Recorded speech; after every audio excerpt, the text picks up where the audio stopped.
கர்த்தருடைய பரிசுத்த ஸ்தோத்திரம். கர்த்தர் அடிய சாட்சியை வைத்ததுக்காக தேவனை ஸ்தோத்திரிக்கிறேன். மறுபடியும் சந்திக்க கர்த்தர் கொடுத்த பெரிதான கிருபைக்காய் நன்றி துதிக்கிறேன். இருப்பதும் நிர்மூலமாகவும் கர்த்தருடைய சுத்த கிருபை இந்த நாளில் ஆண்டவர் சமூகத்தில் காண செய்ததுக்காக நன்றி ஸ்தோத்திரிக்கிறேன். எத்தனை பேர் நம்மோடு கூட இந்த வனங்களும் எல்லாம் போயிருக்காங்க. ஆனாலும் ஆண்டவர் ஜீவனை கொடுத்தது அவருடைய நாமத்தை மயப்படுத்த நம்ம ஆண்டு தெரிந்து கொண்டார். ஹல்லேலூயா. எத்தனை பேர் விசுவாசிக்கிறோம். நன்மையான ஈவும் பூர்ணமானவும் பரத்தல் உண்டாகி நன்மையான காரியங்களை அனுப்பி இதுவரை நம்ம தாங்கி தப்பித்து தேவனி நடத்த நீ வல்லவராக இருக்கிறபடியால் தேவனை நான் சோதரிக்கிறேன். விசேஷமாக ஆண்டவருக்கு இந்த மாதத்தின் கடைசி நாளில் ஆண்டவர் கொடுத்த வார்த்தையை உங்களுக்கு அறிவிக்க தேவனால எனக்கு கொண்டு வந்ததுக்காக என் தேவனை சோதரிக்கிறேன். இன்னும் வார்த்தையை கேட்கும்போது ஆண்டவர் கொடுத்த வார்த்தை செப்பேனியா 3ஆம் அதிகாரம் 14ஆம் வசனம் 15ஆம் வசனம். சீயோன் குமாரத்தியை கம்பீரித்து பாடு. என்ன சொல்றாரு? சீயோன் குமாரத்தியை கம்பீரித்து பாடு. இஸ்ரேவிலே ஆர்ப்பரியுங்கள். இஸ்ரேவிலே ஆசிரிப்பது கர்த்தருக்கு பிரியம். அப்படிப்பட்டவங்க ஆண்டு சொல்றாரு, இந்த மாதத்தில் புதிய மாதத்துக்கு போக போகிறீங்களா, பழைய மாதத்தை கடந்து புதிய மாதத்தில் போக போகிறீங்களா? அதனால அவர் சொல்ல சீயோன் குமாரத்தியை கம்பீரித்து பாடு. ஆண்டவரை நம்ம கம்பீரித்து பாடணும். ஆண்டு செய்த நன்மைகளை குறித்து ஆண்டு செய்த நன்மைகளை குறித்து துளித்து மகந்து பாடணும், கம்பீரித்து பாட சொல்கிறாரு.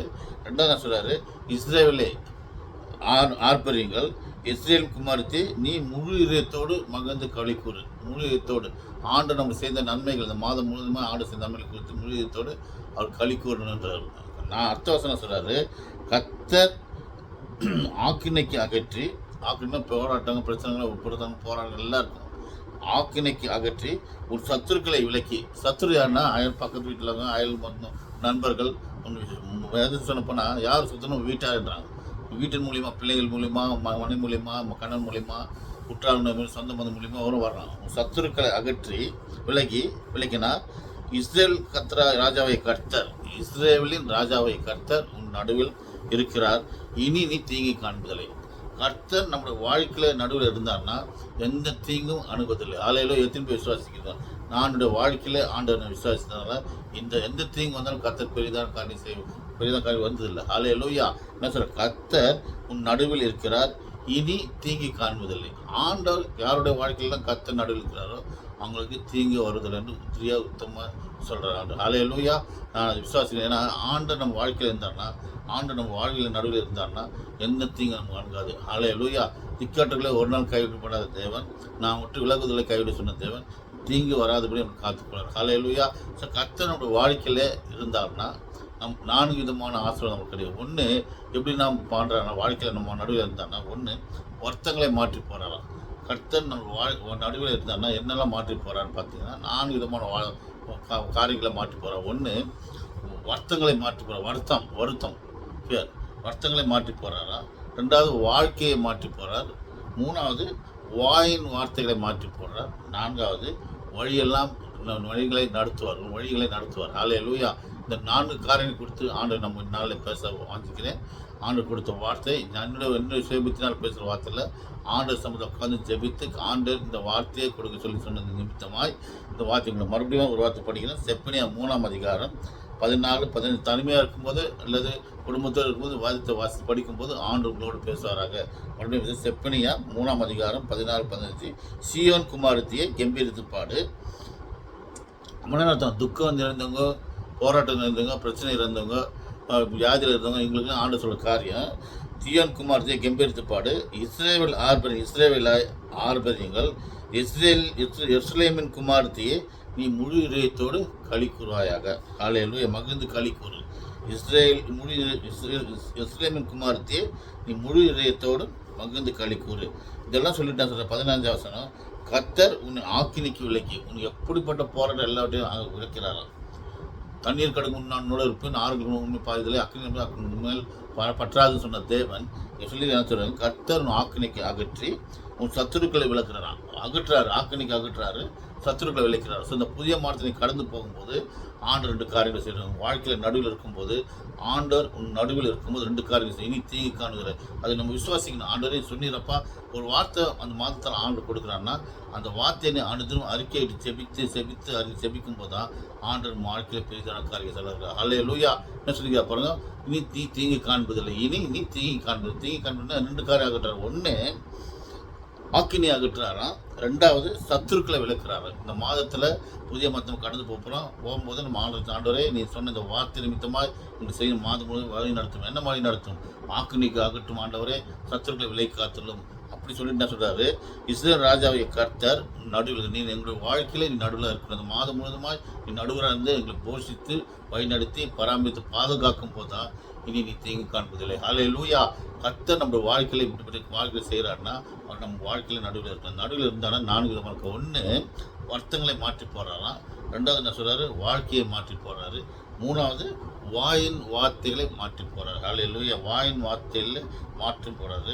நான்காவது, வழிகளை நடத்துவார். வழியில் நடக்கும்போது அதை மாற்றி போடுறார். இந்த 4 காரியங்களை குறித்து நான் என்னால் மூணு பேச இருக்கிறார்.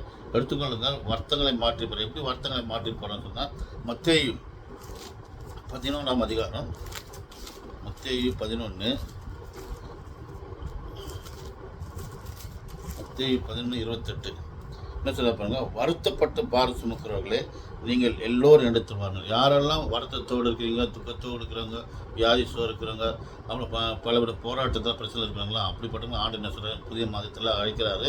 என்ன அழைக்கிறாருன்னா, வருத்தப்பட்ட பாரம் சுமக்கிற நீங்கள் எல்லோரும் எடுத்து வாருங்கள், நான் உங்களுக்கு இளைப்பாறுதல் என்ற சமாதானம் கொடுக்குறாரு. எங்கள் இருதயத்தில் கொடுக்குறாரு. ஹல்லேலூயா. அந்த சமாதானத்தில் எங்கேயோ போகிறோம் நிறைய பேர். ஆனால் ஆண்டவன் கொடுக்குற சமாதானம் வீட்டில் நம்ம கையில் இந்த வேத வாசிப்பு இருக்குது. இந்த வேதத்தை வாசித்த சொல்லி சொல்லி சொல்லி ஆண்டு சமாதானம் காத்து ஜபிக்கும் போது ஆண்டு உள்ளத்தில் சமாதானம் கொடுக்க விடுறாரு. ஹல்லேலூயா. வருத்தப்பட்டு பாரசி நீங்கள் எல்லோரும் எடுத்து, எல்லோரும்னா கிறிஸ்துவ மதம் இல்லை, புறஜாதிக்குள்ள சொல்கிறார் ஆண்டவர். எல்லாருக்கும் ஆண்டு சொல்ல வருத்தப்பட்டு பாரசி நீங்கள் எல்லோரும் அண்டர்லைன் பண்ணுங்க. எல்லோரும் எடுத்துருவார்கள், நான் உங்களுக்கு விளைப்படுறது. ஸோ வருத்தப்பட்டு யாரும் இருக்கிறீங்களா இந்த நாளில் வியாதித்தில் போராட்டத்தில் பிரச்சனை யார் இருந்தாலும் இந்த வார்த்தையை நீ அணுகணும் அறிக்கையை ஜபிக்கும் போது ஆண்டவர் வாழ்க்கையில் நிலைப்பாடு கொடுக்க வளர்றாங்க. எப்படி? அவர் வாழ்க்கையில் வருத்தப்பட்டு யாரெல்லாம் இருக்கிறாங்களோ அவங்களுக்கு அவர் மாற்றத்தை தரார். என்ன மாற்றப்பட்டு சமாதானத்தை கொடுக்க வளர்றாரு. ஹல்லேலூயா. அது நம்ம செய்ய வேண்டிய காரணம் மனம் திரும்பணும். பாவியாக இருக்கிற மனுஷனே மனம் திரும்பும் போது தான் ஆண்டவர் வாழ்க்கையில் நடுவில் இருக்கிறார். ஹல்லேலூயா. இனி தீங்கி நீ காண்பதில்லை. ரெண்டாவது காரியம் சொல்றார் பாருங்க. அப்போஸ்தலர் 9ஆம் அதிகாரம், அப்போஸ்தலர் 9:6-20. அப்போஸ்தலர் 9ஆம் அதிகாரம் 6வது வசனம் 20வது வசனம். அது ரெண்டாவது என்னன்னா, வாழ்க்கையை மாற்றி போறாங்க. ஹல்லேலூயா. இப்போ என்னோட வாழ்க்கையில் முன்னால நான் ஆண்டவர் அறியாத இருந்தேன். உலகத்துடைய காரியம் இங்கேயும் இந்த ஆண்டரை சொந்த ரச்சை ஏற்றுக்கொண்ட பிற்பாடு என்னோடய வாழ்க்கையை மாறுதலை காணும். என்னன்னா, ஆவிக்குரிய பிள்ளைங்களை ஐக்கியம் கொண்டது, ஆண்டவருக்குரிய காரியங்களை செய்கிறது, ஆத்துமாக்களை செபிக்கிறது, ஊழியங்களை செய்கிறது, கைப்பிரதி கொடுக்குறது, இப்படிப்பட்ட காரியங்களே நம்முடைய வாழ்க்கையில ஆண்டவர் மாற்றி போடுறார். காரணம், வழியை கர்த்தருக்கு ஒப்புவித்து அவர்கள் நம்பிக்கை வழியை ஆண்டவரை ஒப்படைச்சிட்டு, ஆண்டவரை நீ பார்த்துக்கணும், அப்போது அவர் வழி நடத்துவார். ஹல்லேலூயா.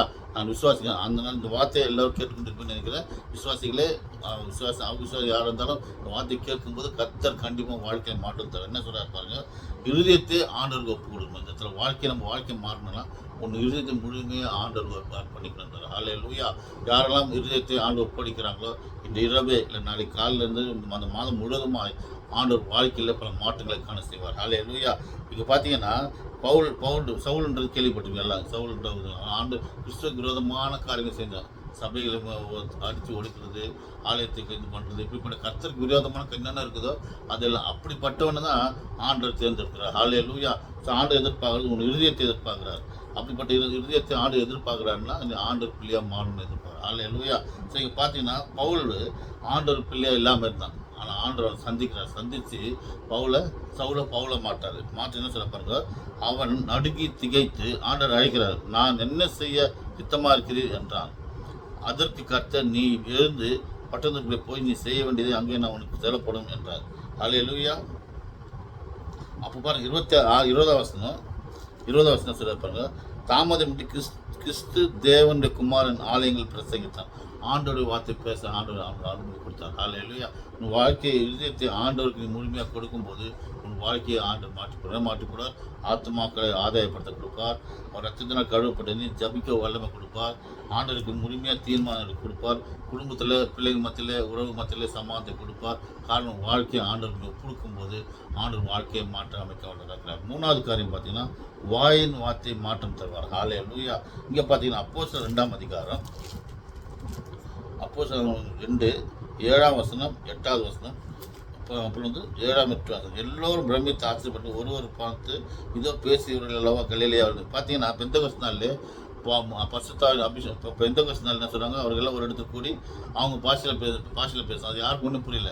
ஆனால் ஆண்டத்தை ஆண்டர் பேசுகிற காரியம் தான் அந்த வார்த்தையை புரியக்கூடிய ஞானத்தை ஆண்டு கொடுக்குறாரு. அவங்க ஒரு மாற்றத்தை காண்பிக்கிறாரு. பார்த்தீங்கன்னா எல்லோரும் பிரமித்து ஆச்சரியப்பட்டு பார்த்தீங்கன்னா இந்த அப்போஸ்தலர் 2ஆம் அதிகாரத்தில் 1லேருந்து 6 படிச்சுன்னா அப்போ தெரியும் ஆண்டு காண்பிக்கிற காரியம் என்னன்னு. 7ஆம் வருஷம் பார்த்தீங்கன்னா எல்லோரும் பிரமித்து ஆச்சரியப்பட்டு ஒரு பார்த்து இதோ பேசுகிறவர்களும் கலிலேயர் அல்லவா, அப்படி இருக்க நம்மில் அவரவர் ஜென்ம பாஷையிலே இவர்கள் பேச கேட்கிறோம், இது அப்படி. ஸோ ஆண்டவர் நம்ம வாழ்க்கையில் நடுவில் இருந்தார்னா வாயில் பொறுப்புற வார்த்தை புரியத்தக்க ஞானத்தை கொடுப்பார். ஹல்லேலூயா. இங்கே பார்த்தா காரணம் பரிசுத்தாவின் அபிஷேகம் பெற்றதான் அந்த வல்லமை ஆண்டவர் கொடுப்பார். ஹல்லேலூயா. பரிசுத்தாவி இல்லாமல் ஆண்டவர் தரிசிக்க முடியாது. வேத சொல்லுங்க, பரிசுத்தாவி இல்லாமல் வேதத்தை தரிசிக்க முடியாது. அதே மாதிரி ஏசாயா 61ஆம் அதிகாரம் ஏசாயா 61:1 படிச்சிங்கன்னா அங்கே ஒரு காரியத்தை ஆண்டு எதற்காக ஆண்டவர் வாயின் வார்த்தையை மாற்றி போகிறார் பார்த்தீங்கன்னா ஏசாயா 61 பார்த்தீங்கன்னா கர்த்தாவே ஏசாயா 61:1 பார்த்தீங்கன்னா கர்த்தராகிய தேவனுடைய ஆவியானவர் என் மேல் இருக்கிறார், சிறுமைப்பட்டவர்களுக்கு சுவிசேஷத்தை அறிவிக்க கர்த்தர் என்னை அபிஷேகம் பண்ணினார், இருதயம் நொறுங்குண்டங்களுக்கும் காயம் கட்டுதலையும் சிறுமைப்பட்டவர்களுக்கு விடுதலை அளிக்கவும் கட்டுண்டவர்களுக்கு கட்டவிதலும் கூறவும் என்னை ஆண்டவர் வாயின் வார்த்தைகளுக்கு மாற்றி போடுகிறார். ஹல்லேலூயா.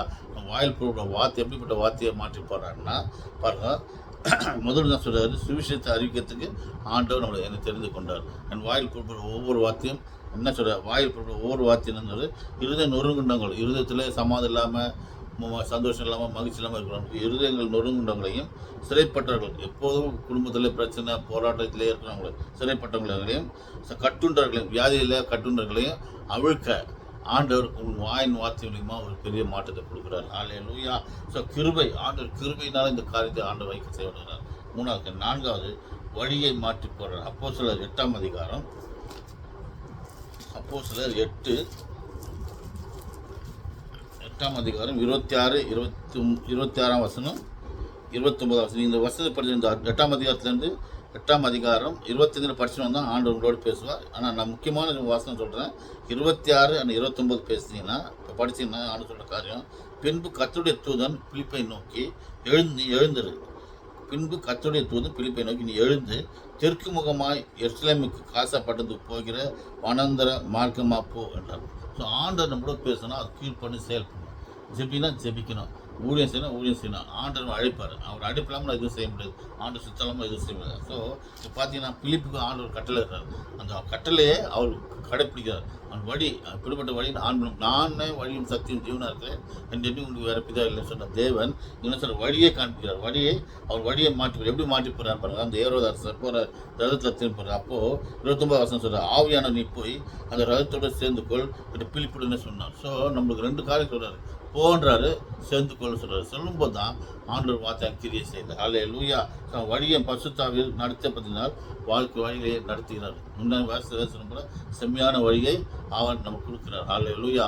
வேதத்தை சொன்ன நான் உனக்கு போதித்து நடக்கிற வழியை காட்டுவேன், உண்மையில் கண்ணை வைத்து ஆலோசனை சொன்ன தேவன் அவர் வழி என்னதன் வழியை நம்ம அறிந்து கொள்ள அந்த ஞானத்தையும் விவேகத்தையும் கொடுப்பார். ஆனால் ஆண்டு சொல்ல வார்த்தை கீழ்ப்படி செய்யும் போது தான் ஆண்டு நம்ம நடுவிலே வாழ்க்கையிலே மாற்றத்தை காண செய்வார். ஹல்லேலூயா.